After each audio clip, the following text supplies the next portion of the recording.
aí pessoal, tudo bem com vocês? Sejam todos muito bem-vindos ao Compartilhando Conhecimento. Eu sou o Bruno e hoje eu queria bater um papo com vocês sobre avaliação de performance. Esse tema é muito controverso, mas extremamente importante, né? Que faz parte do feedback. A gente já fez alguns vídeos sobre feedback, eu vou fazer mais alguns conteúdos, que eu tive alguns pedidos sobre esse tema. Eu vi que é um tema que vocês se interessam, é um tema importante, né? Mas uma das partes mais importantes quando a gente fala de feedback é a avaliação de performance. É como é que você vai fazer um feedback se você não sabe como aquele colaborador está performando, né?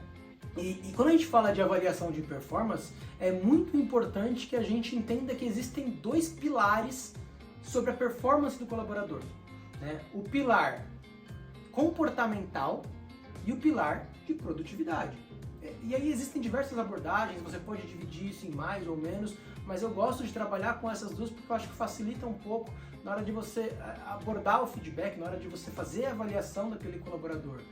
Quando a gente fala de pilar comportamental, são as competências, as habilidades, como ele se comporta. Muitas vezes se esse cara chega atrasado, se ele é agressivo nas reuniões, né? E aí a gente pode ter alguns questionários, a gente pode ter alguns formulários que vão nos ajudar a deixar um pouco menos subjetivo, porque quando a gente fala de avaliação comportamental, ela é um pouco mais subjetiva, né? É a visão do gestor, muitas vezes, sobre aquele colaborador, né? Como o gestor enxerga que ele está se comportando, né? Então a gente tem que, de maneira mais objetiva, tentar transformar essa subjetividade em algo um pouco mais tangível, né? E aí você pode ter várias perguntas que você vá respondendo durante essa avaliação para que no final dê uma nota, então que você consiga ter mais critérios. Aí você pode usar aquelas avaliações clássicas como atende, supera, atende parcialmente, não atende, classificar de 1 a 5, aí a gente pode conversar sobre isso, sobre qual é a melhor maneira de você fazer isso para a sua empresa, né? Qual faz mais sentido para você. Mas é importante que você tenha várias perguntas sobre esse comportamento, né? Sobre pontualidade, sobre participação, sobre proatividade, sobre inovação, sobre comunicação. Porque ele pode não ter uma comunicação das melhores, mas todo o resto, ele é proativo, ele inova, ele é sempre pontual, ele não se comunica da melhor maneira. Então o que a gente tem que fazer talvez é melhorar essa comunicação, né? Que é uma habilidade, um comportamento dele que não é dos melhores, né? É uma pessoa em potencial que pode evoluir nesse ponto. Então é importante que você tenha pilares nessa avaliação comportamental para você poder dizer para ele o que ele precisa melhorar. Pô, legal, você é proativo, você participa sempre com a gente, você é um cara de grupo, mas você precisa se comunicar um pouco melhor, o seu português não é tão bacana, né?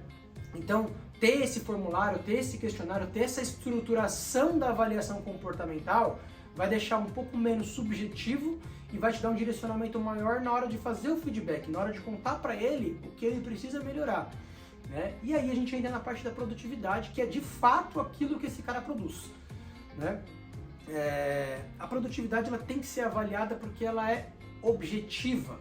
Ela é de fato, talvez, o que vai fazer esse cara ser desligado, ser promovido, né? Onde a gente vai evoluir, avaliar de fato o que ele está fazendo para a empresa, o que ele está trazendo de resultado para a gente, né? A avaliação de performance, de produtividade é o resultado que ele dá para a empresa, né? Então ela é extremamente importante, ela tem que ser mensurável, tá? Eu vou fazer um vídeo sobre metas, e aí a gente vai falar um pouquinho sobre metas SMART, tá? Então, se quiser já dar uma pesquisada aí, deixar um comentário, se você sabe o que é meta SMART, já comenta aqui embaixo pra gente, mas eu vou fazer um vídeo específico, porque a avaliação de performance de produtividade, ela tem que ser atingível, ela tem que ser clara.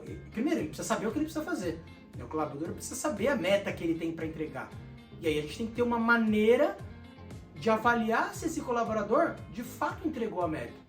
E se ele não entregou, foi um problema dele, foi um problema da empresa, foi um problema de falta de habilidade comportamental, que muitas vezes o comportamental influi diretamente na parte de produtividade.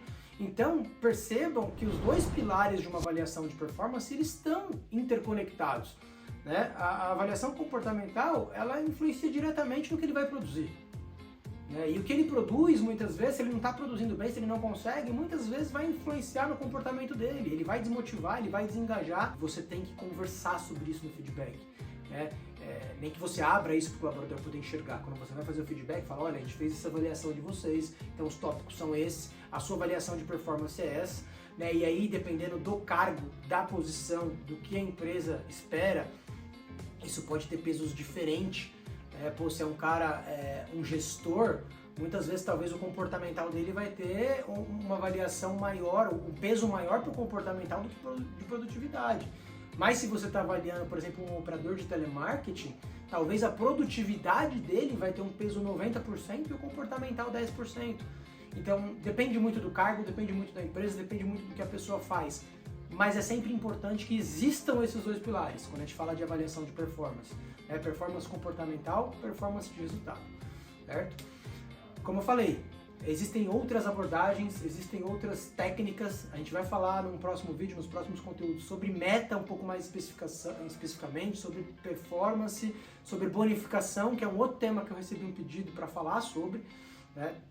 Mas se você tem alguma outra ideia, alguma outra abordagem, alguma outra maneira de avaliar, se você tem uma visão diferente da minha, comenta aqui embaixo, me conta como vocês fazem na empresa de vocês, tá bom? Já se inscreve no canal, ativa o sininho, deixa o curtir no vídeo se você gostou do conteúdo. Um forte abraço e até a próxima!